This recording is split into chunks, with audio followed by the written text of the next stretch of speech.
questions, and we'll open up some questions for the rest of the group, okay?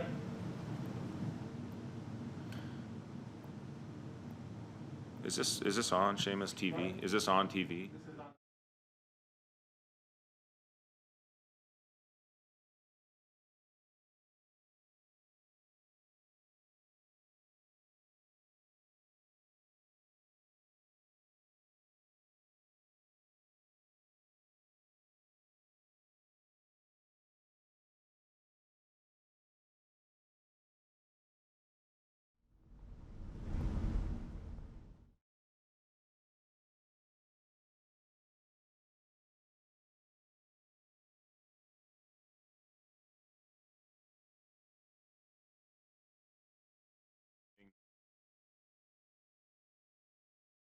Happens.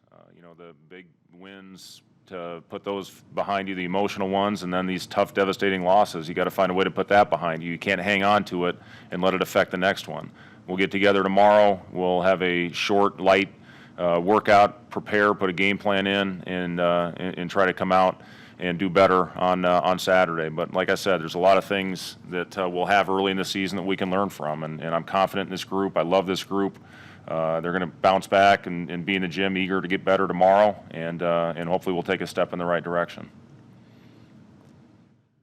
Maybe goes back to what you were talking about, not in terms of not having a chance to play a preseason game or an exhibition or preseason scrimmage, in that even though these guys have had experience, they've never done this against somebody else together, right? Still a lot of new faces that haven't played together against other opponents to this point. So, like I told them, whether we win or lose, we're going to find a way to learn from the outcome and get better from it. And I am confident. I'm very confident in this group. I've talked about this all along, going all the way back to these early practices. I love their competitive spirit, and I know this hurt. It hurt them. It was a very dejected locker room in there, and we're going to bounce back and get better. And like I said, hopefully play our best basketball when it matters most. Okay, Coach. Thanks much. We'll let you go. 69-66. The Huskers lose. So we're Robin Washit. Hey, Fred, like you mentioned, this was kind of the first chance your team got to have real adversity in a game together as a team. Obviously, the ending wasn't what you wanted, but the way that they responded coming out in halftime, what did you learn about these guys, just with the way that they, body language, handled themselves coming out of the break, and how they finished that game after how it started?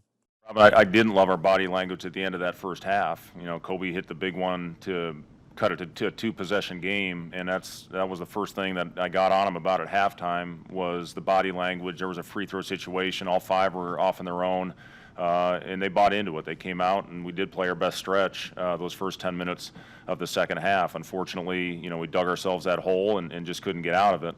We missed good looks. We missed shots that we're going to make. We missed free throws that we're going to make. We missed layups and dunks that we're going to make. But that can't affect the other end. I thought, again, we're too handsy. We put our hands on them and put them on the free throw line way too much. And a big part of that was early, when we got ourselves in foul trouble and put them in the bonus very quickly into the second half. Okay, Jacob Padilla. Hey, Coach. Can you hear me? Yeah. Okay, cool. What were you hoping to get 6.8 or 7.1 seconds left there? Was just kind of the dribble at three what you were hoping for? Or are you trying to run something there? What were you hoping to get? We had a flare going on the backside, a hammer screen. I'll have to go back and look at it to see if he was open. Okay, we'll go to Connor Happer. Hey, Coach. You mentioned you played pretty well. Energy was good out of the gate and good out of the second half as well. How do you keep that energy when shots aren't falling?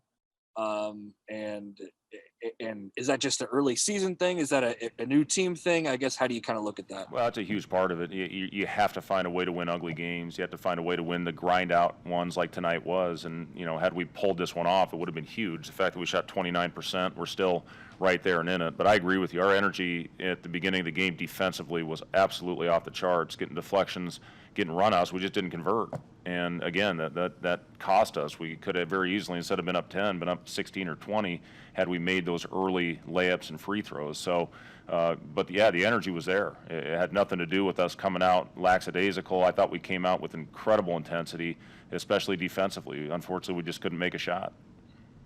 Chris Basnett? Hey, Fred, are you happy with 41 3-point attempts? Is that something that you're okay with this team doing at this point? If they're good ones, Chris, we took a lot of force, just, kind of jab without movement. When we move, we get shots. That's been evident all through our preseason and in practices. And in the last game, we had great looks. I thought we had some really good ones, but, unfortunately those didn't go in. And then I thought we forced them. I thought we had too many forced shots where we didn't continue to trust the offense. Dirk Chatelain?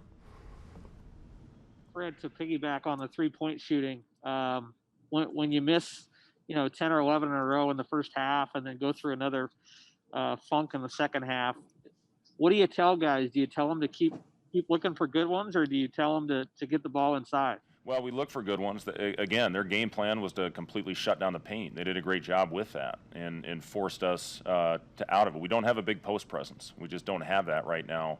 Especially with Derek not in the game. He's our best post-up guy on the inside. So, give Nevada credit. Their game plan was to keep us out of the paint. They did that and forced us to take some. But our movement creates and generates good looks, and our movement did not create those looks tonight. It was too much playing stagnant and shooting without the movement that we generally have.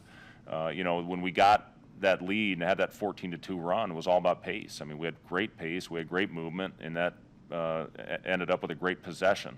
When we don't have that, when we're stagnant, it generally ends up in a forced shot. And again, that's something we will learn from and be better at, because we're going to have the exact same thing happen to us here in 2 days.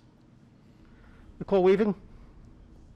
Coach, you gave up 30 points inside the paint tonight against Nevada. What can you do defensively to improve on that going forward? Well, and a lot of that was just letting them go by it. We got to guard the dribble better. We have to be much better in that area. We can't foul them. We can't put them on the free throw line. Obviously, they had a huge size advantage on us, and we need to. That's what it starts. It starts with guarding the bounce. Early we were fronting. We had great activity. We had good backside help. And that was resulting in turnover. We turned them over 21 times. But we can't gamble, we can't stab and allow them to get into the paint like they did tonight. And a follow-up question for Coach from Jason. Can you hear me, Coach? I can. Your free throw rate has improved considerably from last year, from like 29% to about 45% through 2 games. What do you attribute to this? Well, I think a lot of it just has to do with all across the board. I think we have more attack guys. We have guys that can get in there, draw contact. Teddy, has a very high free throw rate. Delano did a good job getting himself to the line in the first couple games. Teddy, that's what he does. He does such a good job of absorbing contact and being able to play through it. Would have liked to see us obviously convert better, 70%. We should be better than that. But yeah, that's an emphasis when you drive the ball, especially when shots aren't falling. You have to drive and try to generate points. And I thought our guys did a solid job of that. But again, we just settled for too many forced ones and contested ones. And again, we'll grow, we'll get better. Okay, that will end Coach Hoiberg's thing. We'll put a break and we'll come back for players.